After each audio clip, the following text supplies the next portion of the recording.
देखिए, अब तक हमने जो भी गतियां पढ़ी हैं फिजिक्स में, वो एक डायरेक्शन में थी या एक दिशा में होने वाली गतियां थी, और उसी गति के विभिन्न घटक जैसे वेग, त्वरण, विस्थापन वगैरह जो है वो हमने देखे। लेकिन देखिए, अब हम गति के एक दूसरे प्रकार की बात करते हैं, जो कि दो दिशाओं में, या आप कह सकते हैं कि एक समतल में गति का उदाहरण है। यानी एक प्लेन में जिसमें गति जो है वो इस प्रकार से एक साथ एक्स और वाई जो एक्सिस है उसके समानांतर होती है। और ये इस गति का एक महत्वपूर्ण एग्जाम्पल है प्रक्षेप्य गति या प्रोजेक्टाइल मोशन। जैसे आपने बहुत सारे एग्जाम्पल देखे होंगे, जैसे मान लीजिए कि किसी तोप से कोई गोला छूटना, या इस प्रकार से मान लीजिए किसी भाले का फेंकना, या किसी हवाई जहाज से बम आदि का गिराया जाना, ठीक है। या इसी तरह से मान लीजिए अभी रामायण महाभारत का सीजन चल रहा है, फिर से टीवी पर दिखा रहे हैं, तो उसमें आपने देखा होगा कि जो तीर वगैरह निकलते दिखाए जाते हैं वो भी इसी प्रक्षेप्य गति या प्रोजेक्टाइल जो मोशन है उस पर आधारित है। देखिए, ये गति जो है वो कई बार पढ़ने में काफी हार्ड लगती है कि इसमें अलग अलग चूंकि घटक हमें ज्ञात करने होते हैं, तो उन घटकों को समझना कई बार मुश्किल हो जाता है। लेकिन आज हम इस लेक्चर में कोशिश करेंगे कि ये चीजें जो है वो आपको रटनी ना पड़े, ठीक है। तो आइए बात करते हैं इसके विभिन्न घटकों की। देखिए, मान लीजिए कि इस तरह से कोई प्रोजेक्टाइल मोशन है, कोई भी, जैसे तोप से छूटा हुआ गोला या अन्य कोई भी उदाहरण आप ले सकते हैं। इस किसी वस्तु को मान लीजिए कि इस स्थान से, ठीक है, इस वो स्थान से मान लीजिए कि कुछ इस तरह से किसी एंगल थीटा पर फेंका जाता है, यानी इसका सतह से जो कोण है वो कितना है, थीटा है, ठीक है।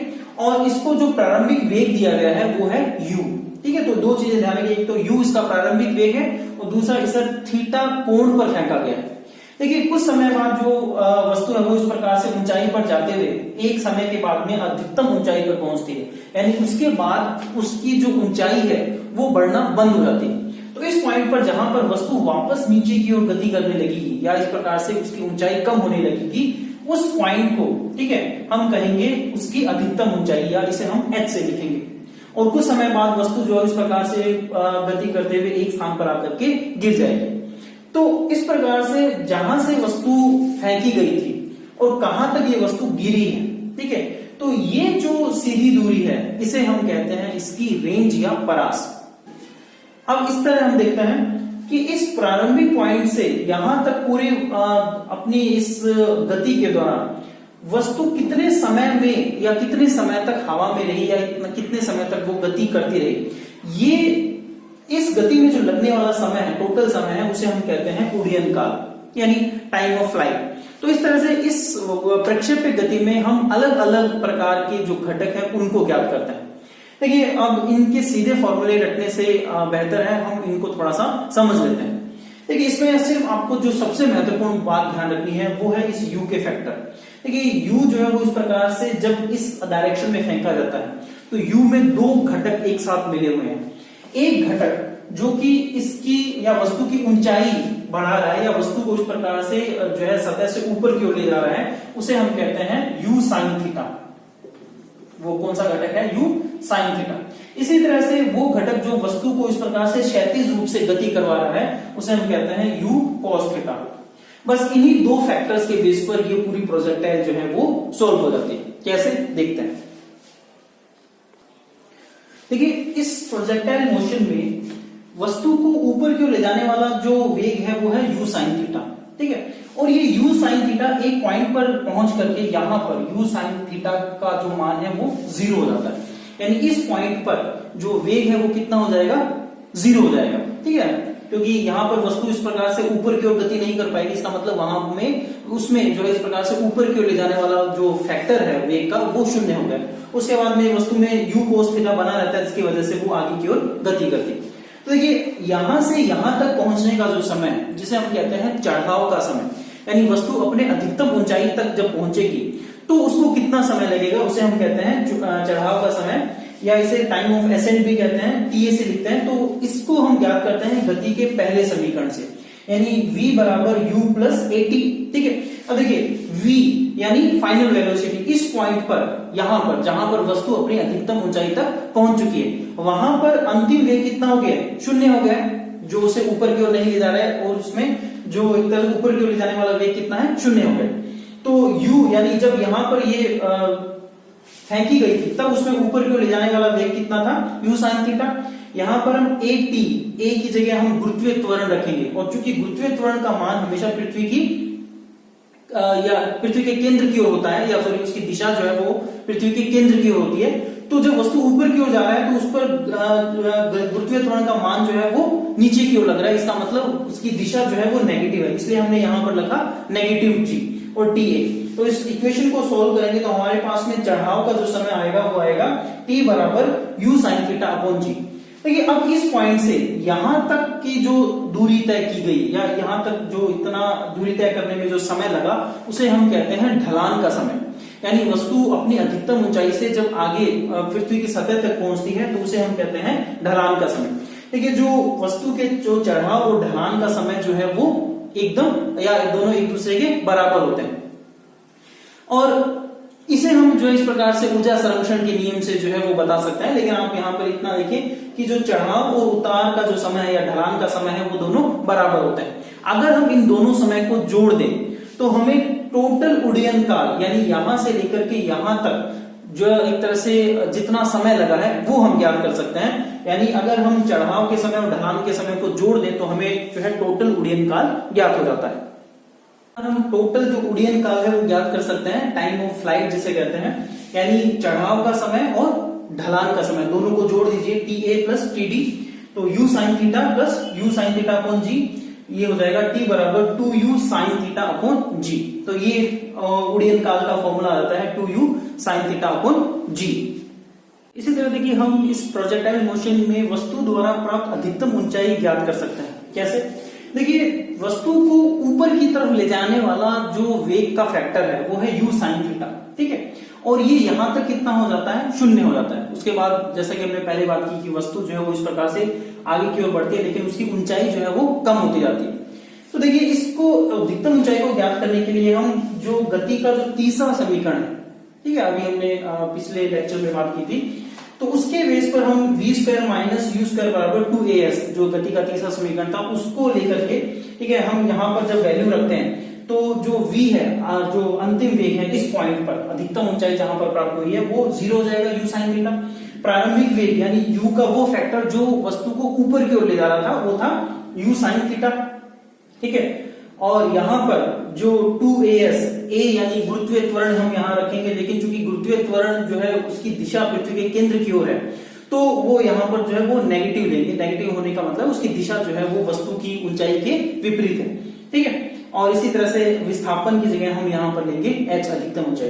तो जैसे ही हम u sin थीटा का स्क्वायर करेंगे तो ये हमें u square sin square theta मिलेगा। अब जो है इस प्रकार से देखेंगे कि दोनों तरफ जो नेगेटिव साइन है वो एक दूसरे से कैंसिल हो जाते हैं, तो h की वैल्यू हमारे पास में आ जाएगी h बराबर u square sine square theta upon 2g। तो ये इस प्रकार से किसी प्रक्षेप्य गति में अधिकतम ऊंचाई ज्ञात करने का फॉर्मूला हमारे पास में आ जाता है। तो देखिए प्रक्षेप्य गति में परास कैसे ज्ञात की जाती है। परास का मतलब है यहां से यहां तक वस्तु द्वारा कितनी क्षैतिज दूरी तय की गई, यानी ये दूरी जो है वो परास या रेंज कहलाती है। अब इसके लिए वही फॉर्मूला जो हम पहले भी बात कर चुके हैं कि दूरी बराबर वेग इंटू समय होता है। देखिए जैसे कि हमने पहले बात की थी कि इस प्रक्षेप्य गति में ऊंचाई की तरफ या इस तरह से वस्तु की जो ऊंचाई बढ़ाने वाला जो वेग का घटक है वो है u sin थीटा, लेकिन उसको क्षैतिज गति कराने वाला जो वेग का घटक है वो है u cos थीटा।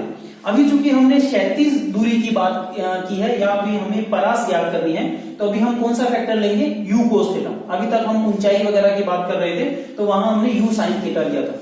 तो दूरी बराबर वेग इंटू समय, तो वेग का कौन सा फैक्टर, वो फैक्टर होगा u cos थीटा।